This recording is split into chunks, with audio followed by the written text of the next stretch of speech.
In this video and the next few videos, I'm going to run you through all the different settings found on the FL channel sampler. First tab is the audio settings. So up here we have a mute switch, a designated pan knob, a volume knob, and pitch. The number next to pitch allows you to change how drastic the pitch goes up and down like this. Track just allows you to add it to a mixer channel. File. These three buttons from left to right. First allows you to load your sample from where it is on your hard drive. The next one allows you to search for it through your browser. And the final button deletes the sample from the sampler. Content. Keep on disks load from your hard drive to save on CPU. Resample. If your samples are a different sample rate to your project, this will set it up to the correct one. Load regions. This is for stuff like Rex files to make sure the time stretching is correct. Slice markers, self-explanatory. It'll load slice markers if the sample has metadata relating to it, like Apple loops or acid loops. Declicking. It creates fade so that your audio doesn't click at the beginning. There's a few settings. It's easiest to go through them and see what works best for you. Playback. Start offset allows you to select where the sample starts. Use loop points. This allows the sample to loop if it's got loop points.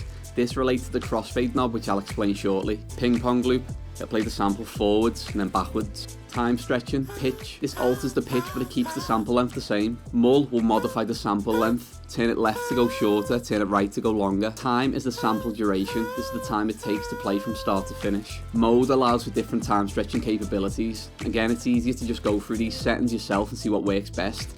I like using Stretch Pro. Formant just moves the formant resonances up and down. I'll do a video on formant as it's pretty interesting. Remove DC offset. This one's always confused me a little. Think it clears up any clicks or plugins that are being a bit of a pain. Reverse polarity. It flips the waveform vertically. Normalize. This maximizes the sample volume without clipping it. Fade stereo creates a stereo fade from the left channel to the right channel, as you can see here. Reverse will reverse the sample, like so. Swap stereo will switch the left channel to the right channel, and vice versa. Sample start. Similar to start offset, it allows you to set where the sample starts. Length allows you to shorten a sample. Fade in and out. It's pretty self-explanatory, as you can see. Crossfade allows you to make a smooth loop section, which, as you'll see, it turns on use loop point when triggered. Trim threshold will just trim any silence at the end of a sample. So you click this button, you get effects. So boost adjusts the level of the sample. Clip will clip the sample if it goes over 0 decibels, which is good for distortion, like 808, like this for example. EQ is a simple EQ.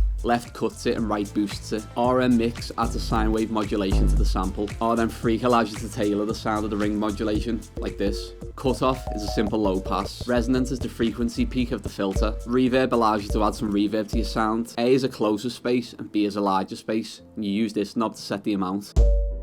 Next, the stereo delay. This creates a hash type effect, which I've spoken about in a previous video.